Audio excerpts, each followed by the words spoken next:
Welcome to my class of cyber security. Today we will learn about cyber law.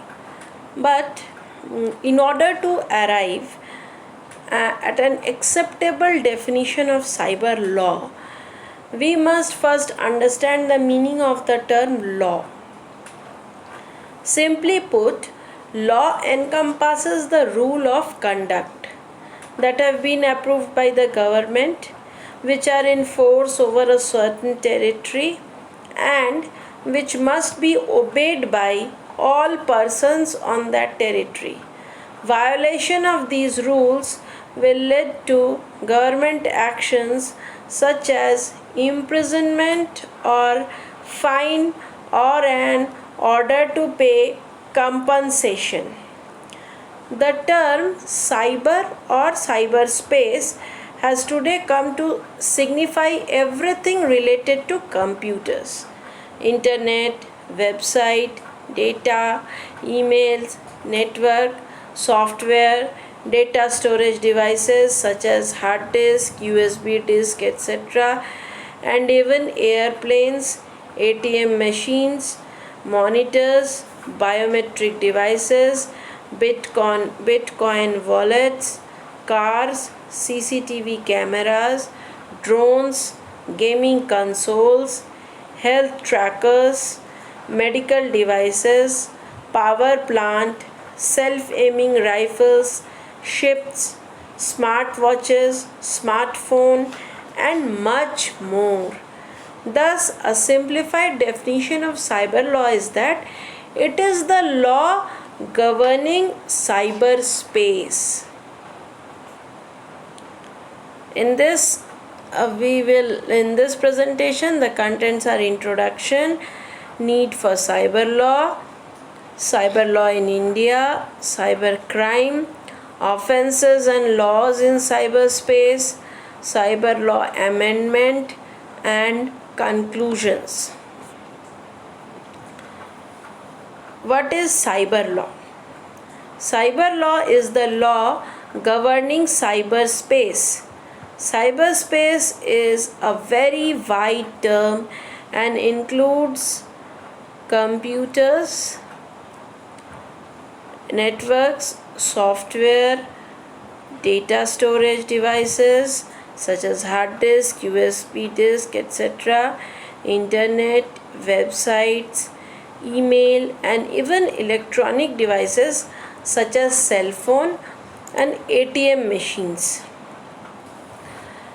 Cyber law, it is a part of overall legal system that deals with the internet, cyberspace, and their respective legal issues. Cyber law covers a fairly broad area encompassing several subtopics including freedom of expression, access to and usage of internet, and online privacy. Generally, cyber law is referred to as the law of internet. Cyber laws encompasses different laws, like the issues addressed by cyber law include cyber crime. What is cyber crime? I have already explained. Now let us recapitulate. An interesting definition of cybercrime was provided by Computer Crime Criminal Justice Resource Manual.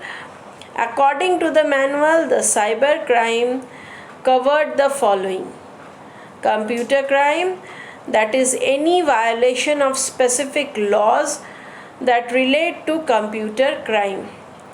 Second, computer related crime, that is violations of criminal law that involve a knowledge of computer technology for their perpetration, investigation, or prosecution. Third is computer abuse, that is intentional acts that may or may not be specifically prohibited by criminal statutes. Any intentional act involving knowledge of computer use or technology is computer abuse. If one or more perpetrators made or could have made again, or one or more victims suffered or could have suffered loss. Electronic and digital signatures.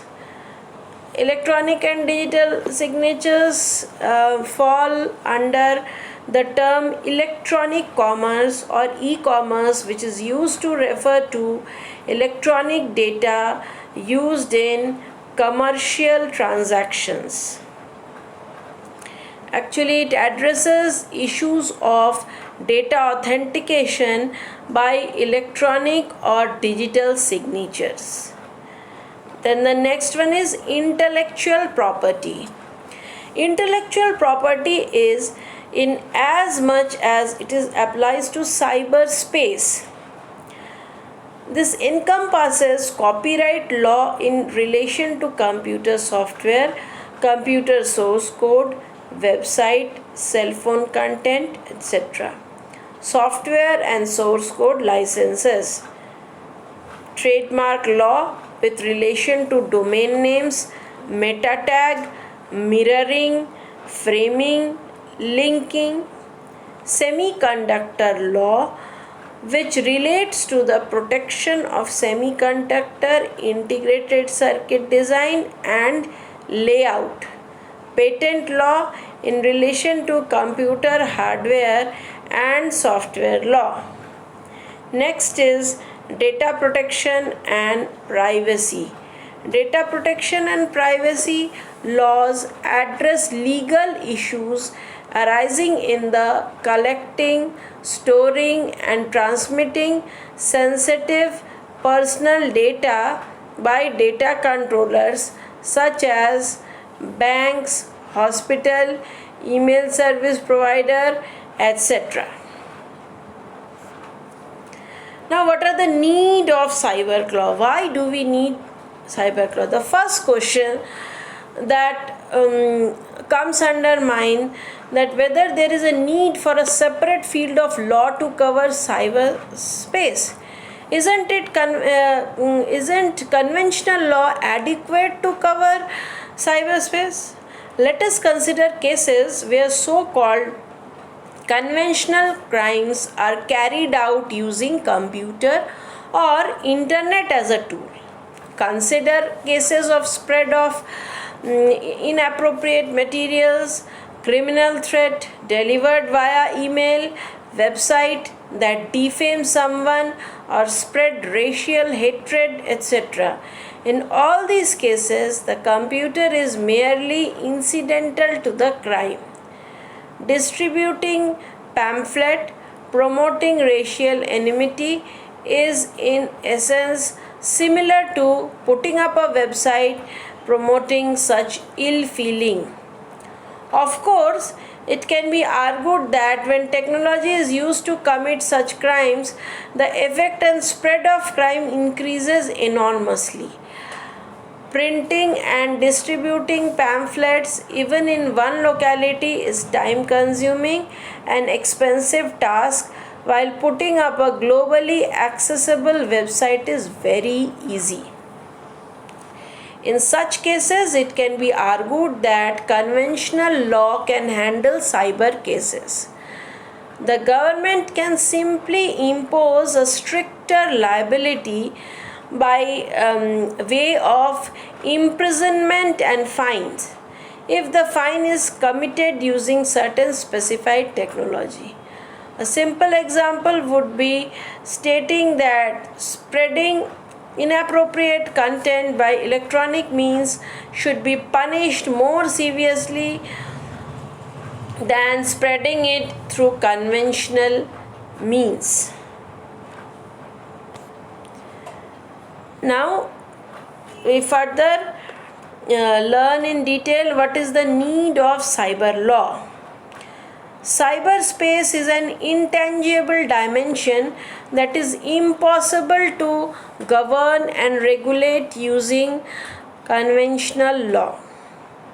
Cyberspace has complete disrespect for jurisdictional boundaries. A person in India could break into a bank's electronic vault hosted on a computer in USA and transfer millions of rupees to another bank in Switzerland, all within minutes. All he would need is a laptop, computer, and a cell phone.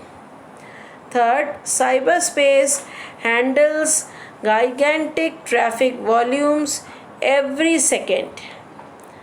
Billions of emails are crisscrossing the globe even as we read this. Millions of websites are being accessed every minute, and billions of dollars are electronically transferred around the world by banks every day. Cyberspace is absolutely open to participation by all.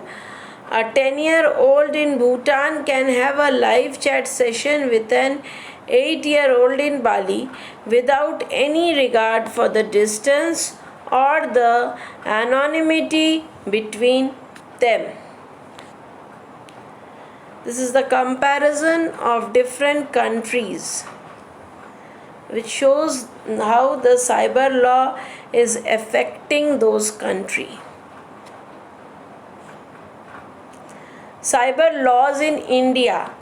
IT Act passed in 2000. Internet in India. Implementation of cyber law. Cyber law is implemented in India to protect against cyber crime. Then reasons for delay in implementation of cyber law in India.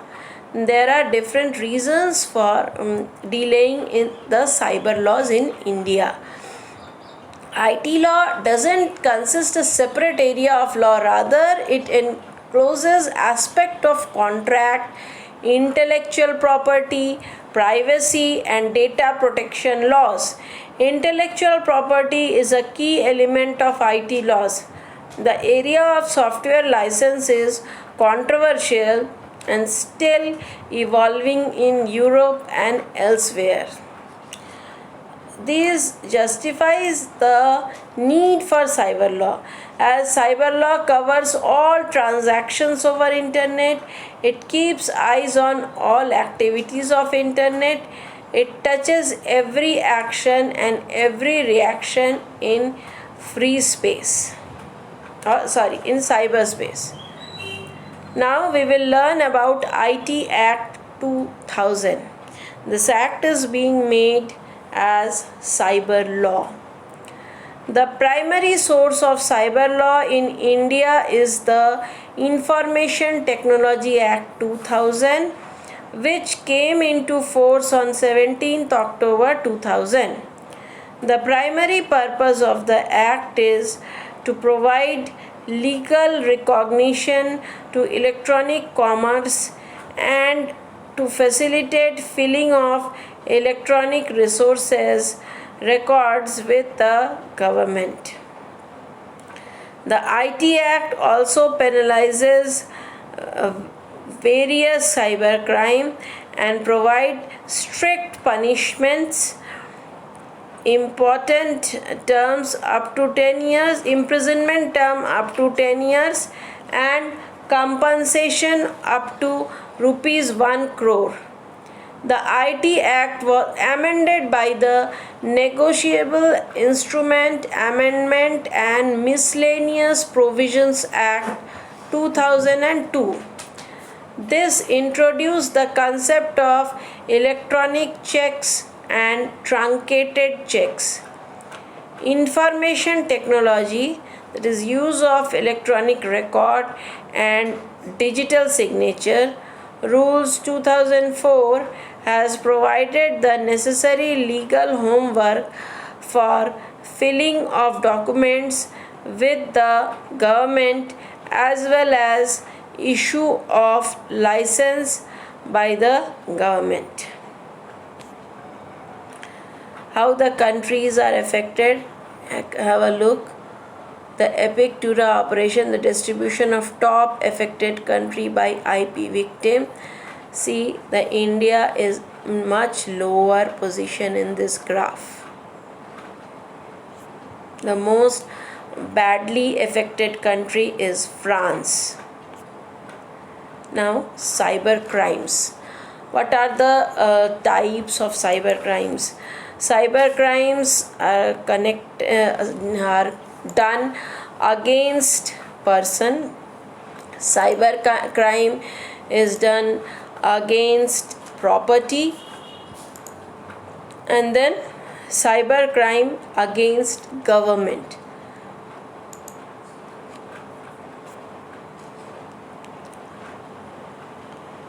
So these are the cyber crimes. There are different cases of cyber crimes, like as many as 94 computer professional and hackers were arrested in UP on charges of cyber fraud in 2014. In all, 1200 people were arrested across the state under Cyber Crime Act in 2014, which was more than 103.2% in comparison to 2017. A total of 602 people were arrested in. The data of National Crime Record Bureau NCRB revealed that UP has 18.1 share of cases reported under cybercrime during 2014. Moreover, majority of 898 cases lodged across the state under Section 66A of IT Act were computer-related offence. A total of 1042 cases were lodged under section of 66A and 66E. These are the comparisons chart.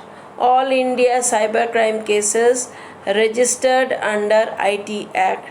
The comparison is done between year 2011 to 2013. See the cases registers and person arrested. Both have increased hugely. Then number of cybercrime cases in India, we can see that each passing year the cases are increasing. Prevention tips. How can we help prevent against cybercrime, prevent ourselves against cybercrime? Keep your computer current with the latest patches and update. Actually, anyone using the internet should exercise some basic precautions. Here are some tips which can help protect our computer. For instance, first point, keep your computer current with latest patches and update. For instance, Norton Security provides real-time protection against existing and emerging malware, including ransomware and viruses, and help protect private and financial information when we go online. Make sure your computer is configured securely. Choose strong password and keep them safe. Don't repeat your password on different sites and change your password regularly. Make them complex. That means using a combination of at least 10 letters, numbers and symbol. A password management application can help to keep the password locked down. Also, this is especially important. Keeping the software updated is especially important when to keep operating system secure. Cyber criminals frequently use known exploits or flaw in the software to gain access to the system. Patching those exploits and flaw can make it less likely that we will become a cybercrime against. Protect your computer with security software. shield your personal information. We can say that we must manage our social media settings. Keep the personal and private information locked down. Social engineering cyber criminal can often get your personal information with just a few data points. So, the less you share publicly, the better. For instance, if you post your pet's name or reveal your mother's maiden name, you might expose the answer to two common security questions. Online offers that look too good to be true usually are. Sometimes they give different types of offers which are an idea to make a customer victim. Review bank and credit card statements regularly. We should review the statements regularly to check for any anomaly. Now also we must keep up to date all the major security breaches. All the patches must be kept updated. One of the most important prevention tip is keep an eye on the kids. Just like you will want to talk to your kids about the internet, you will also want to help protect them against identity theft. Identity thieves often target children because their social security number and credit histories frequently represent a clean slate. We can help guard against identity theft by being careful when sharing our child's personal information. It's also smart to know what to look for that might suggest my child's identity has been compromised. Offense and laws in cyberspace. Tampering with computer document, hacking with computer system, publishing obscene material on internet, breaching of confidentiality and privacy. Tampering with computer documents under section 65 of IT Act 2000. Tampering with computer. Tampering with computer source document. Explanation. For the purpose of this section, computer source code means the listing of programs, compute commands, design and layout, and program analysis of computer resource in any form. Section 65 of the Act makes the tampering with computer source document punishable up to 3 years with a fine of rupees 2 lakh or both. Hacking with computer system, bail under section 66 of IT Act, amendment offense punishable with imprisonment of 3 years and above shall be cognizable, and the offense punishable with imprisonment of 3 years shall be bailable. It is brought to notice that the offense under section 65 and 66 of the Information Technology Act is bailable in view of system 77B of Information Technology Act. Breaking of confidentiality privacy.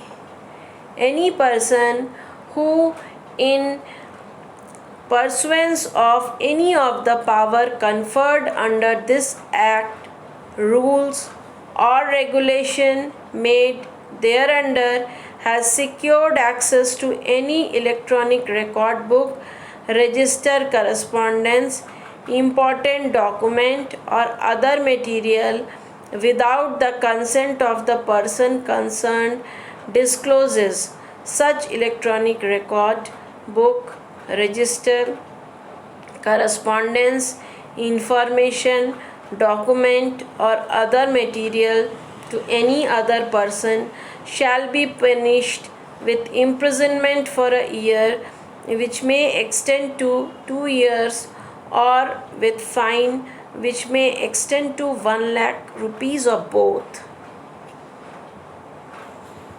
So, this is all about cyber law. Thanks for watching.